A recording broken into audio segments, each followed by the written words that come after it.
Hello, everyone, and welcome back to the Drive Away podcast with Baz and Jen. I'm Baz. And I am Jen, and I have not said anything else.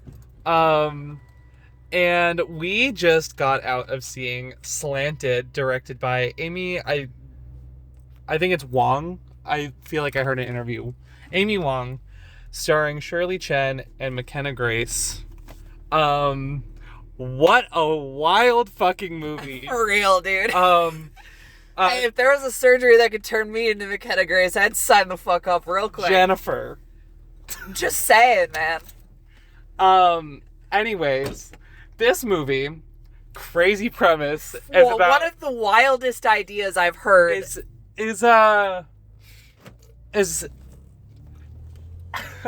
there's really no other way to say it other than there's a Chinese girl who gets a surgery to be a white girl. Yeah. And An experimental secret surgery to become white so she can be popular in the prom queen. yes.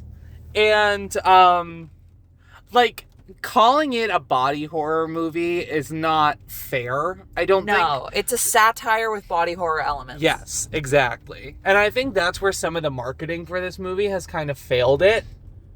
Because I had a really good fucking time watching this movie. Dude, this movie's really good. This movie had a lot of tension and, like, the most she's eating dinner with, like, the popular girl and her dad, and it's, like, genuinely the most tense and, like, fear and anxiety-inducing shit I've seen in a movie in a long fucking time. And, like, a lot of nothing's fun gonna reveals happen. In this one, too. They're just, like, hanging out, and I'm, like, wanting to throw up. Yeah, just, yeah, I have a lot of good, so, I'm gonna indulge slightly. I've said it before on this podcast, I fucking hate The Substance. It is one of my least favorite movies of all time, and I know that's a very unpopular opinion. I never saw it, but I read the script, and I think it's the worst script I've ever read. And I worked as a fucking intern reading scripts every day for free for 8 hours a day. And so, like, all the marketing of this movie was saying it's like Mean Girls meets The Substance, neither of which I think are true. Definitely a little more Mean Girls than The Substance, but, like, we need to be so for real here. Not every movie that has body horror elements and tackles a societal issue should be compared to The Substance. I don't think most movies should be compared to The Substance because The Substance sucks. But a lot of people, like, I can see why people compare the two, because this is satire to, like, the most extreme of it. If honestly, if you don't understand what this movie is trying to say, it's kind of on you. Yeah, like, it makes it very clear. It takes it just, like, as soon as she wakes up from the surgery, there's a fucking 2-minute montage of stock videos of white people and a karaoke song singing "It's Great to Be White." And I'll say it right now, we're two white girls. We're probably not the best people who could be talking about this movie. No, definitely not. So I might do some research and see if there are specifically Chinese folks who have talked about this movie, and then maybe we can put, like, links in the description or something. I feel like that's appropriate. Yeah.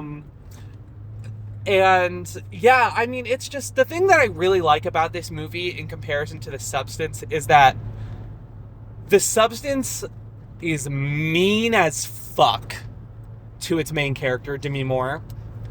And this movie, it shows the consequences of her actions, but you're meant to feel bad for Joan. Yeah, she only does this because we're a fucking racist-ass, backward-ass society. And that makes her feel like shit for literally being a gorgeous woman who just isn't white. Yeah. And the thing is as well is that, like, the movie also doesn't blame her for this. No, it does something that one of my professors in college said that I really liked, in that every movie, your main character needs to be flawed, but if your main character is a child, they cannot be flawed because children cannot be flawed inherently. They can, like, because they don't know what the fuck's going on. And even, like, she's in high school, but she's still a kid, and, like, Right. she doesn't, you know, she's not thinking about this shit. She's just, like, upset about, you know, getting people being racist. Yeah, people being racist. And like, another thing that I like about this movie as well, and again, I'm going to keep comparing it to The Substance because that's what people do. But I like that it makes it clear what she gets out of this, even if it is fucked up. Yeah. Like, we see it immediately. We see the benefits that she gets of being seen and treated as white because she gets a surgery to become white. They even show this when she goes blonde before she's white, when she has her back turned. And, like, I gotta say, as someone who bleached my hair that same fucking color, just without the fuck-ass orange splotches, yeah, that does happen. Like, I will say.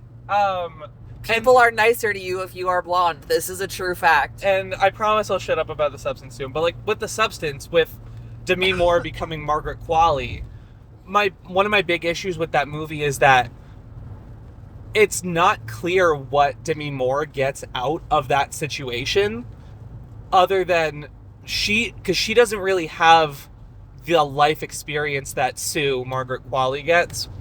But, like, in here, Joan, or the Joe as she winds up going by, like, you see that benefit, as racist as it is. But also, it feels like the same character. Yes. Like, it is, there is a through line in it the entire way through, even though, like, you know, they're both, obviously they look different, but, like, I feel like as actors, they feel like, I don't know, I've only seen, what's her, who?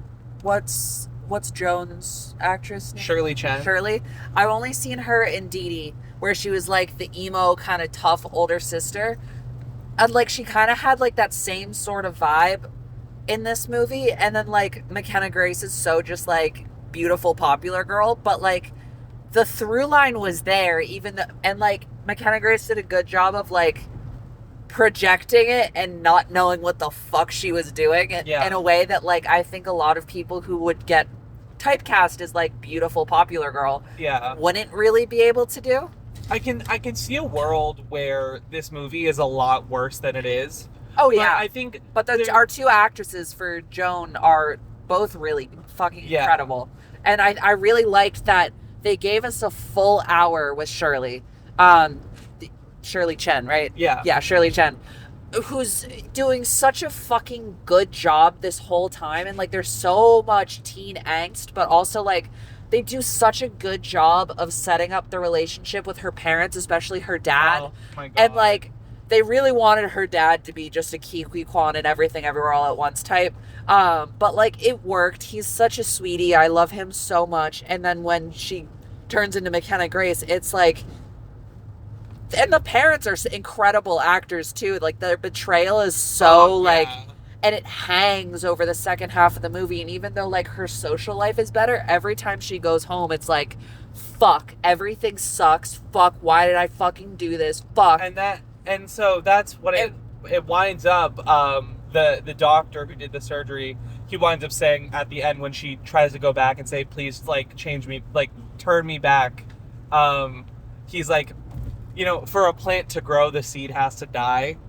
And it's just like, yes, you can, you know, try to make yourself white or American, whichever angle you want to take it from the movie, but, like, you're throwing away parts of your culture and your family and your history. And it's doing so in the most explicit terms possible. Yeah. And, like, it also, there's a lot of propaganda is not the right word, but, like, the movie opens up with a young Joan in the backseat of the car looking out the window and all these signs that's, like, the epitome of, like, Prayers and ammo. A parody Hot of girls and beer.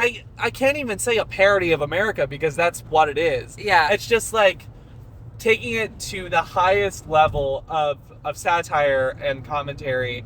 And it's just, and then there's a really great speech by both of her parents towards the end of the movie. The dad especially. Where they're like, I mean, the dad winds up saying like, I wound up finding my own way, like find my own American. Yeah, he was like, I wanted to be American so bad. I wore cowboy hats, whatever. And then I realized, like, no, I don't actually want to fucking do that. I don't want to fit in. I want to be me. Right. And like, and have my experience. And that's like, and it's so, because like as soon, and the parents are like, I think if the parents weren't good at acting, this movie would suffer a lot, because as soon as she walks back in after her face is all getting fucked up because it's slowly like deteriorating as the movie's going on, she comes home and her mom sees her face and like her mom is horrified, and then Mckenna Grace runs into her arms and is like crying, and then it's immediately just like the tightest hug ever. And like the parents are so like, yeah, like they weren't speaking to her, they were very upset with her, but then like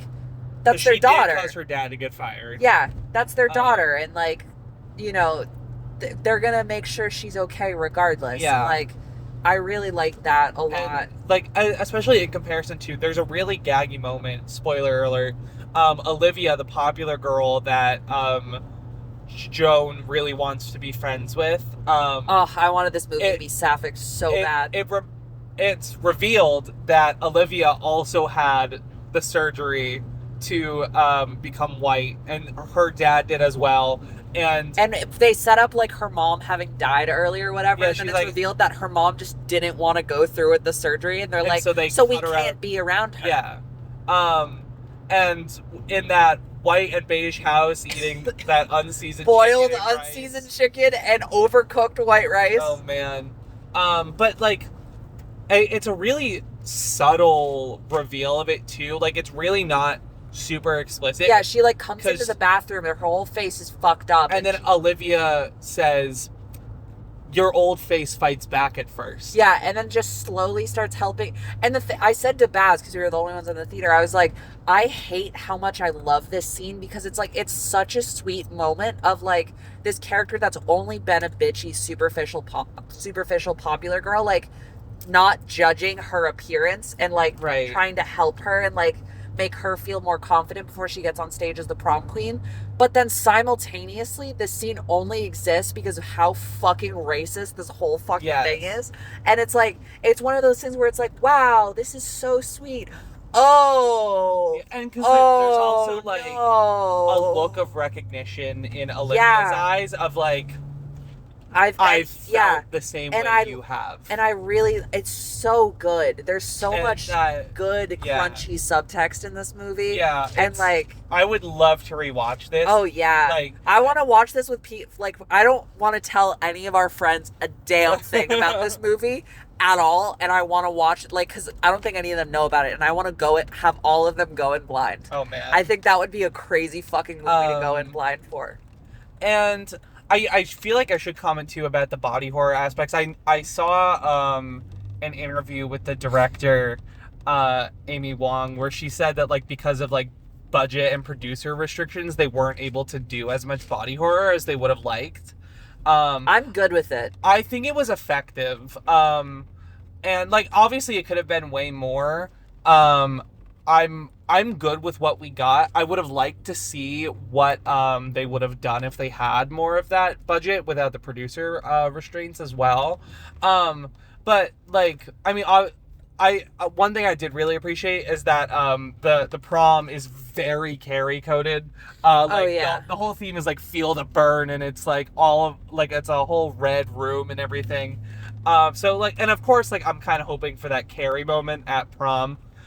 Doesn't happen because she passes out. Yeah, she passes out, and then it's like, okay, prom's over after she wins. But it's very much that genie in a bottle sort of thing, where like she gets what she wants, she becomes prom queen, but she's on stage with a really fucked up face and then passes out immediately. Mm-hmm. And I don't know, you add something else? No, I was just gonna go off of that and say like, I appreciate that it does that, even rather than it going into this over-the-top body horror thing, even if I would like to have seen what they would have done, it feels right in the movie that we have, because it's not grounded. Like, this is a wild premise. Yeah. But that moment with Joan where she gets what she wanted, but it's not the way that she wanted it. Yeah. It's very heartbreaking. Very, yeah. And it's like, I think if they really went over the so top bad at for that her. scene, if they really went like crazy with it, like, I feel like that feeling would have been lost a bit. Oh, definitely. And then, of course, I mean, the last scene of the movie where she's, like, physically tearing her face off. But then she sees, like, her old eye underneath. Dude, and the she fucking cries. in-camera switch out was crazy. Yeah. They did a good job of that shit. It's a really good moment, especially with, like, the whole thing of, like, Joan has spent this whole movie trying to push away her old self, and, like, keep that out of her life. And ending on her crying, seeing her own face. Yeah, because she so recognizes overjoyed. herself. Yeah. I also have to talk about that this movie does something so gaggy. So we open, and it's a little flashback, and then we cut to present day Joan. Yes. And it's in 4:3 aspect ratio. And it stays in 4:3 aspect ratio until she wakes up a white woman and it becomes 16:9. The confines have been removed. Yeah, and I think that's fucking insane. Like, the most insane reason for an aspect ratio switch I think I've ever seen in a movie, and I adored it. And, like, especially, like... But then as soon as she goes, like, she peels her face off, it's still in the 16:9. Like, we stay in full frames. So, like, the confines have been removed, but it's also, like, this hold she's putting on herself is gone. Right, and it's...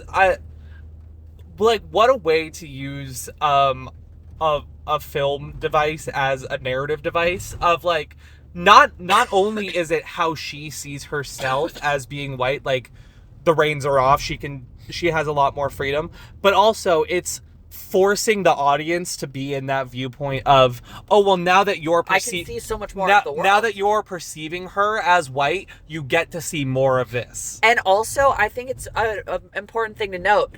When she was intro, when she's 10 years old or whatever, it's in 16:9 because she just got to America and she doesn't have all this internalized self-hatred perception of the world yet. And then it becomes 4:3 once we skip 10 years and she's in high school. Or so I guess she's like 6 or something. And we skip to her being in high school with all this internalized racism.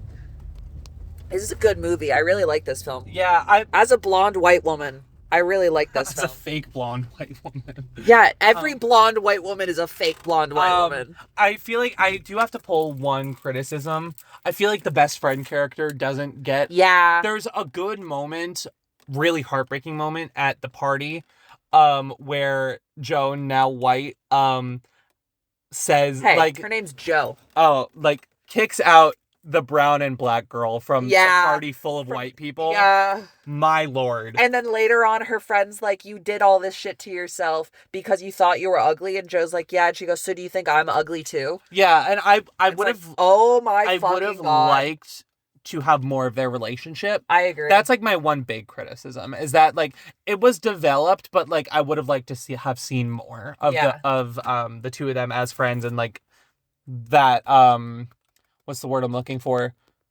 Tension and conflict between the two of them. I do like that there is no resolution for them, though. Yes. I really appreciate that. Anyways, Baz, I'm going to ask you a question. Yeah. What is your Letterboxd rating? I think I'm going to say a 4.5 out of 5. That's my first 4.5 of the year. I'm very pleasantly surprised. This movie got a lot of mixed reviews. I have really a lot of nothing but good things other than, like, the couple small criticisms I've mentioned. Yeah, and the fact that this is a feature directorial debut, blown away. Incredible. Yeah, so I'm gonna say a very strong 4.5 out of 5 and a like. What about you? I'm also gonna say a strong 4.5 and a like, and this is my favorite movie of the year so far. Same here.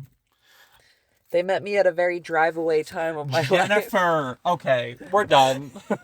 I'm sorry I had to do it. No, you didn't. I did. Okay, bye.